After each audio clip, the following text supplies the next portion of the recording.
Delhi liquor స్కామ్లో MLC కవిత పేరు రావడంపై ఆమె మాట్లాడబోతున్నారు. ఇప్పుడు ఆ లైవ్ చూద్దాం.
हेलो प्लीज पकड़ वाले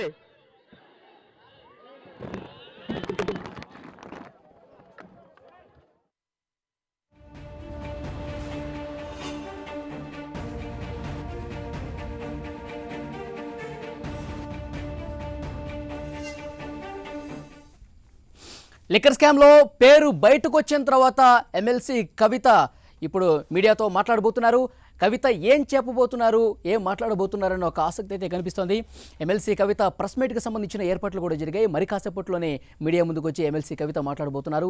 లిక్కర్ స్కామ్లో నిన్న అమిత్ అరోరా రిమైండ్ రిపోర్ట్లో కవిత పేరు చేర్చారు. సౌత్ గ్రూప్ నుంచి 100 కోట్ల రూపాయలు ముడుపులు ఆప్ నేతలకు అందాయి అని ఆ రిమైండ్ రిపోర్ట్లో ఈడీ అధికారులు స్పష్టంగా చెప్పిన నేపథ్యంలో కవిత మరి కాసేపట్లోనే మీడియాతో మాట్లాడబోతున్నారు.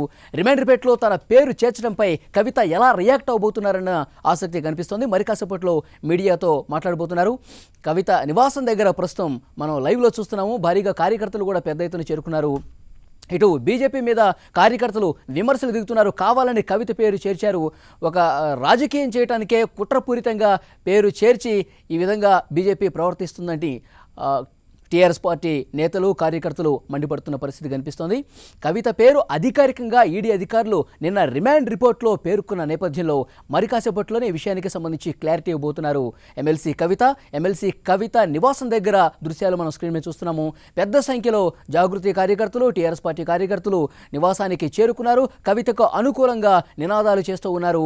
బీజేపీకి వ్యతిరేక నినాదాలు కూడా చేస్తూ ఉన్నారు. మరి కాసేపట్లోనే కవిత మీడియాతో మాట్లాడబోతున్నారు. లిక్కర్ స్కామ్ ఆరోపణలపై మీడియాతో ఏం మాట్లాడబోతున్నారు కవిత అన్న ఒక ఆసక్తి కనిపిస్తోంది. ముఖ్యంగా ఈడీ అధికారులు నిన్న రిమాండ్ రిపోర్ట్లో కవిత పేరు చేర్చిన నేపథ్యంలో సౌత్ గ్రూప్ నుంచి 100 కోట్ల రూపాయలు ముడుపులు అందాయి. ఈ గ్రూప్లో కవిత, మాగుంట, శరత్ రెడ్డి పేర్లు ఉన్న నేపథ్యంలో అధికారికంగా ఈడీ అధికారులు పేరు చేర్చిన నేపథ్యంలో కవిత ఏం మాట్లాడబోతున్నారన్న ఒక ఆసక్తి అయితే కనిపిస్తోంది. ఈ విషయం బయటకు వచ్చిన దగ్గర నుంచి నిన్న రాత్రి నుంచి కూడా టీఆర్ఎస్ ఆందోళనలు చేస్తోంది. టీఆర్ఎస్ పార్టీ కార్యకర్తలు భారీ సంఖ్యలో కవిత నివాసానికి చేరుకున్నారు. మరి కాసేపట్లోనే కవిత మీడియాతో మాట్లాడే పరిస్థితి కనిపిస్తుంది. మీడియా అక్కడ పెద్ద ఎత్తున ఏర్పాట్లు కూడా జరిగినాయి. మీడియాకు సంబంధించి ఆ ప్రతినిధులు కనిపిస్తూ ఉన్నారు. మనకి టీఆర్ఎస్ పార్టీ కార్యకర్తలు భారీగా కవిత నివాసానికి చేరుకున్నారు. మనం స్క్రీన్ మీద చూస్తున్నాము. కవిత నివాసం దగ్గర దృశ్యాలు మనకి కనిపిస్తున్నాయి. కవిత మాట్లాడబోతున్నారు. మనం లైవ్లో చూస్తున్నాము. ఈడీ అధికారులు రిమైండ్ రిపోర్ట్లో పేరు చేర్చిన నేపథ్యంలో మొదటిసారిగా అధికారికంగా నిన్న రిమైండ్ రిపోర్ట్లో కవిత పేరు ప్రస్తావన తీసుకొచ్చిన నేపథ్యంలో కవిత ఇప్పుడు ఆ విషయానికి సంబంధించి మాట్లాడబోతున్నారు. ఈడీ అధికారుల రిమైండ్ రిపోర్టు ప్రస్తావన నేపథ్యంలో ఏం చెప్పబోతున్నారు కవిత, ఏం మాట్లాడబోతున్నారు? ముందు నుంచి ఆరోపణలు చేస్తున్నట్టుగానే బీజేపీ కుట్రపూరితంగా తన పేరును చేర్చి కేసీఆర్ కుమార్తె గనుకనే తనను ఈ విధంగా కుట్రపూరితంగా రాజకీయం చేసి ఇరికించారు అని ముందు నుంచి ఆరోపిస్తున్న విషయం తెలిసిందే. టీఆర్ఎస్ పార్టీ నేతలు కూడా ఇదే విషయాన్ని ప్రస్తావిస్తున్నారు. అయితే ఈ లిక్కర్ స్కామ్లో అధికారిక ప్రకటన తర్వాత ఏం చెప్పబోతున్నారన్న ఒక ఆసక్తి కనిపిస్తోంది. ఇదే విషయానికి సంబంధించి మరింత సమాచారం అందించడానికి మా ఇన్పుట్ ఎడిటర్ కళ్యాణ్ సిద్ధంగా ఉన్నారు. కళ్యాణ్, అధికారికంగా ఈడీ పేరు చేర్చిన తర్వాత కవిత మీడియా ముందుకు వచ్చారు, మాట్లాడబోతున్నారు. మనం విజువల్స్లో కూడా చూస్తున్నాం. ఏం చెప్పే అవకాశం ఉందంటారు కళ్యాణ్?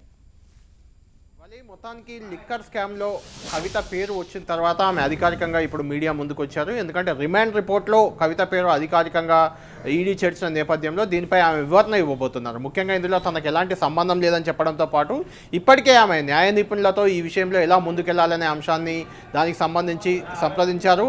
కవిత ఇప్పుడు నివాసంలో మీడియాతో మాట్లాడుతున్నారు. మనం చూస్తున్నాం, మాట్లాడడానికి రెడీ అయ్యారు. భారీ ఎత్తున కళ్యాణ్ నాయకులు, కవిత కార్యకర్తలు- మాట్లాడుతున్నారు, మనం లైవ్ లో చూద్దాం. భలే. కళ్యాణ్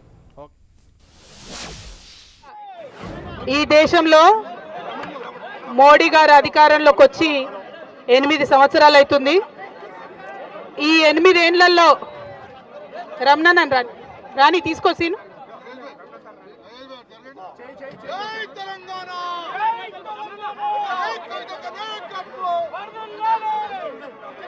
ఇవాళ మోడీ గారు ఈ దేశంలోకి అధికారంలోకి వచ్చి 8 సంవత్సరాలు అయితే ఈ 8 ఏళ్లలో 9 రాష్ట్రాలలో ప్రజాస్వామ్యయుతంగా ఎన్నుకున్నటువంటి ప్రభుత్వాల్ని పడగొట్టి భారతీయ జనతా పార్టీ అడ్డదారిలో అధికారంలోకి వచ్చినటువంటి పరిస్థితిని మనం గమనిస్తూ ఉన్నాం.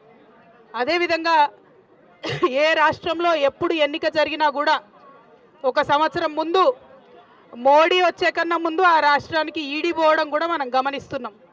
కొత్త విషయం కాదు. ఈ దేశంలో ప్రజలు గత కొన్ని సంవత్సరాలుగా ఇది గుర్తిస్తూనే ఉన్నారు. కాబట్టి ఇవాళ తెలంగాణ రాష్ట్రంలో వచ్చే డిసెంబర్లో ఎన్నికలు ఉన్నాయి. కాబట్టి ఇవాళ మోడీ కన్నా ముందు ఈడీ వచ్చింది తెలంగాణకు. అది నార్మల్. తెలంగాణ ప్రజలందరికీ ఈ సందర్భంగా నేను చెప్పేది ఏంటంటే, నా మీద కావచ్చు, మన మంత్రుల మీద కావచ్చు, మన ఎమ్మెల్యేల మీద కావచ్చు, ఈ ఈడీ కేసులు, సిబిఐ కేసులు పెట్టడం అన్నది భారతీయ జనతా పార్టీ యొక్క హీనమైన, నీచమైన ఒక రాజకీయపు ఎత్తుగడ తప్పితే ఇందులో ఏం లేదు. దాన్ని మనం పట్టించుకోవాల్సినటువంటి అవసరం లేదు, కన్ఫ్యూజ్ అవ్వాల్సినటువంటి అవసరం అంతకన్నా లేదు. ఎటువంటి విచారణ అయినా ఎదుర్కొంటామని మేమందరం కూడా చెప్పడం జరిగింది. ఏజెన్సీలు వచ్చి ప్రశ్నలు అడిగితే తప్పకుండా జవాబు చెప్తాం. కానీ మీడియాలో లీకులు ఇచ్చి ఏదో నాయకుల యొక్క మంచి పేరును చెడగొట్టాలనే ప్రయత్నం చేస్తే అది ప్రజలు తిప్పికొడతారని ఈ సందర్భంగా గౌరవనీయులు పెద్దలు భారతదేశ ప్రధానమంత్రి మోదీ గారికి నేను విజ్ఞప్తి చేస్తూ, ఈ పందాన్ని మార్చుకోవాలి. ప్రజాస్వామ్యయుతంగా ప్రజల దగ్గరికి వెళ్ళి మనం ప్రజలకు ఏం చేస్తాం అని చెప్పుకొని గెలవాలి. కానీ ఈడీలను, సిబిఐలను ప్రయోగించి గెలవాలనుకుంటే అది మరీ ముఖ్యంగా అత్యంత చైతన్యవంతమైన ప్రజానికం ఉన్న తెలంగాణ రాష్ట్రంలో మీకు సాధ్యపడదని మాత్రం ఈ సందర్భంగా తెలియజేస్తూ ఉన్నాను. ఇక అట్లా కాదు, కూడదు, ఇది చేస్తాం, అది చేస్తాం, జైల్లో పెడతామంటే పెట్టుకో, ఏమవుతుంది? భయపడేదేముంది? ఏం చేస్తారు? ఎక్కువ ఏం చేస్తారు? ఊరెక్కిస్తారా? ఎక్కువ అంటే జైల్లో పెడతారు, అంతే కదా. పెట్టుకొని రాదు, ఏమవుతుంది? దాంతో ప్రజలు మనం వెంట ఉన్నంత కాలం, ప్రజల కోసం చిత్తశుద్ధితో టీఆర్ఎస్ పార్టీ పనిచేస్తున్నంత కాలం ఎవరికి కూడా ఎటువంటి ఇబ్బంది రాదని చెప్పి ఈ సందర్భంగా తెలియజేస్తా ఉన్నాను. आज देश की जनता से मैं एक विनती करना चाहती हूँ. इस देश में मोदी जी का सरकार 8 साल पहले आया है और इन 8 सालों में तकरीबन 9 प्रदेशों में जो डेमोक्रेटिकली इलेक्टेड गवर्नमेंट्स है उनको गिरा के एक असहज तरीके से वहाँ उन्होंने भाजपा का सरकार बनाया है. ये हम देख रहे हैं इस देश में क्या हो रहा है. और ये आज देश में बच्चा बच्चा जानता है कि किसी भी प्रदेश में इलेक्शन होने वाला होता है वहाँ मोदी से पहले ईडी पहुँच जाता है. तो आज तेलंगाना में भी यही हुआ है, कुछ नया नहीं है. अगले साल हमारे यहाँ हमारे प्रदेश में इलेक्शन है तो मोदी जी के आने से पहले ईडी वाले आ गए. हमने उनका स्वागत किया, हमने कहा हर तरीके से आपको कोऑपरेट करेंगे. फिर भी ये जो cheap tricks Bharatiya Janata party play करती है, मीडिया में लीक दे दो, नेता के रेपुटेशन खराब कर दो, मैं बोलना चाहती हूँ मोदी जी से विनम्रता से, मोदी जी अगर आपको जेल में डालना है तो डाल लो, कोई टेंशन नहीं है, चले जाएंगे, लेकिन लोगों के लिए काम करना नहीं छोड़ेंगे. बीजेपी के जो फेल्यूर्स है उसको एक्सपोज करना भी नहीं छोड़ेंगे. और आज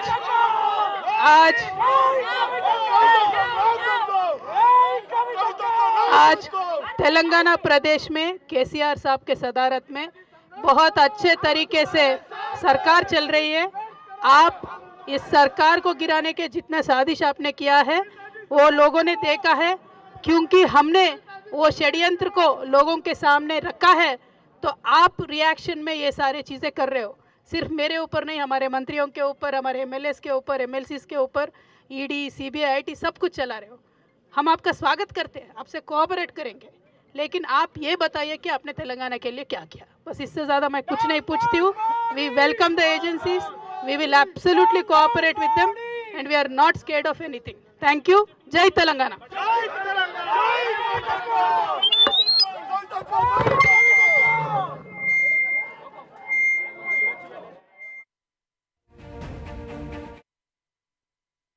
ఈ దేశంలో మోడీ గారు అధికారంలోకి వచ్చి 8 సంవత్సరాలు అవుతుంది। ఈ 8 ఏళ్లలో రమణన్ రాని తీసుకోసీను